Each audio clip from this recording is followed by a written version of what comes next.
Je me suis lancé dans un beau défi, un nouveau défi, celui d'apprendre à tirer à l'arc traditionnel. Et c'est pas peu dire, il faut aller chercher de l'aide lorsqu'on s'y connaît pas. Et dans mon cas, il y a un ami commun entre moi et Stéphane Monette, qui est Serge Laprade de la Pourvoirie du Lac-Souzy. Comment ça va? Salut Martin, ça va bien toi? Ça va super bien. Toi, t'es pas juste un chasseur à l'arc traditionnel, t'es passionné puis depuis longtemps. Depuis 37 ans. On a trouvé le bon gars. Tu as déjà tiré une coupe de flèches. Je devrais être capable de t'aider. Ça devrait très bien aller. Écoute, je me suis adressé à Hoyt, qui est mon partenaire. Ils m'ont expédié une arc Buffalo, qui est quand même une très bonne arc. Vous la situez peut-être, c'est l'arc qu'on voit dans Hunger Games, les Jeux de la fin, l'arc de Katniss, dans une autre couleur tout simplement. Très populaire auprès des jeunes par rapport à ça. Ouais. Tu me disais que j'avais fait quand même un bon choix? Écoute, c'est un très bon choix. C'est une arc que Hoyt a faite spécifiquement pour la chasse. OK? Avec plusieurs types d'ajustements qu'on va voir au courant des chroniques. On va l'ajuster de Et on a déjà commencé, là. On a posé les silencieux elle pour la corde. Elle est prémontée aussi, hein? Elle arrive en 3. Tu as posé les silencieux pour la corde. Je te laisse peut-être mettre la corde de manière sécuritaire, parce qu'il y a un outil qui vient avec l'arc pour la mettre de façon sécuritaire et pas risquer de se blesser. À 40 livres de pression, c'est pas trop pire. À 50 livres, ça peut créer des problèmes. Ça pourrait. Là, Serge, dans mon cas, on a choisi pour moi la longueur de l'arc, c'est-à-dire que les gens chez Hoyt ont dit, bon, ton allonge est de 28, on va t'envoyer ça de telle longueur. Et comment on fait pour sélectionner une longueur d'arc? Normalement, quand tu as une allonge qui se situe entre 28 et 29 pouces, tu vas avoir une arc qui va être à peu près 60 pouces de long. C'est une arc de 60 pouces, celle-là, entre autres. C'est parfait. Versus la pression, parce que là, celle-là, c'est une arc à 40 livres, c'est pas nécessairement la bonne pression pour chasser les gibiers au Québec.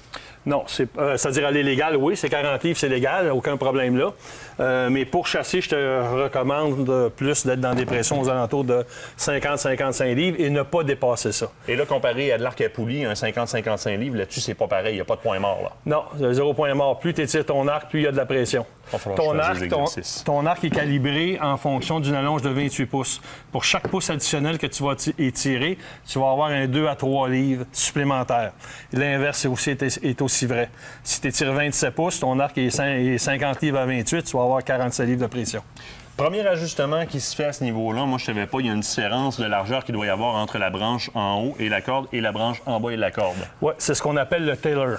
OK. OK? On n'a pas trouvé le bon mot français pour ça. Il faut que, sur la lame du bas... On va juste la tourner ici pour montrer correctement. À côté, sous la poignée. OK. On a 8 écarts à l'extérieur de la corde. Et ici, en haut, on a... On est à 8 écarts aussi? Ouais. Donc, on est égal des deux côtés, ce qui veut dire on devrait avoir un 8 de moins, OK, sur la lame du bas. Et là, il y a un ajustement qui se fait. Il y a un ajustement, c'est la seule arc qui permet de faire ça. Les autres, normalement, ils arrivent, sont déjà calibrés. Ici, on a une petite vis, qui nous permet d'ajuster ça. Donc, ici, il y a une vis continue qui vient stopper, si on veut, la course de la grosse du gros noc ici, où rentre la lame. Et c'est ça qui te permet de distancer, de corriger la distance entre Et après ça, l'autre distance qu'on a, il y a une distance qui est recommandée par le manufacturier entre le fond de la poignée et la corde, qu'on appelle le brace. OK? Et lui devrait être à peu près de 8 écarts. Et vois-tu, on est pile dedans. Pile à 8 écarts. Okay. L'autre chose, pendant que tu as l'instrument de mesure dans les mains, Serge, pour venir installer ce qu'on appelle communément le noc ou le stopper. Le point d'encoche. Sur lequel on vient accoter l'encoche de la flèche. Il y a une mesure très précise qu'il faut prendre et ça se prend à partir de l'endroit où on repose la flèche. Oui, effectivement. Et on devrait être à peu près 1,8 de plus haut que l'angle de 90 degrés qui est ici. Passe-moi les pinces. Ça, c'est les pinces. 1/8 de pouce plus haut. 1,8 à 3,16. On ne prend pas n'importe quelle pince pour faire ça. Il y a des pinces qui sont faites pour ça. Oui. Donc, tout simplement bien la placer, puis... je veux juste... On va prendre le temps. Écoute, c'est quand même... prends le temps de placer la pince comme il faut pour pouvoir aller prendre ta mesure par la suite, non? Oui. Je ne l'ai pas placé final, là. Je veux juste... Donc, préserrer un peu, question de pouvoir avoir plus de précision, venir le placer et finir de la serrer. C'est ça.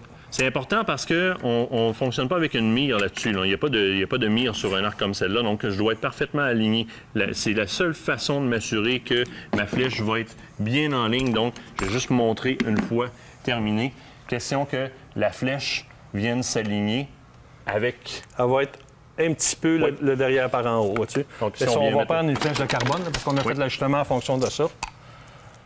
Juste en dessous. Si tu regardes... Elle est un petit peu levée. Elle est un petit peu levée et c'est ce qu'on veut. C'est ce qu'on veut. Mais ça, c'est un ajustement de départ. Après ça, on va avoir d'autres ajustements à faire. OK. Plus spécifiques. Plus spécifiques à moi comme tireur? Oui, ça peut varier d'un tireur à l'autre et de la position de tir d'un archer à l'autre. OK. Et ça va différencier, évidemment, au niveau des flèches, c'est sûr et certain. Ça, Du diamètre des flèches, oui. Ça, c'est l'ajustement de base. Les flèches, on va en parler dans une autre chronique de toute façon parce qu'il va y avoir des choix à faire au niveau des flèches. Oui, il existe plusieurs types de flèches pour l'arc traditionnel, en bois, aluminium, carbone.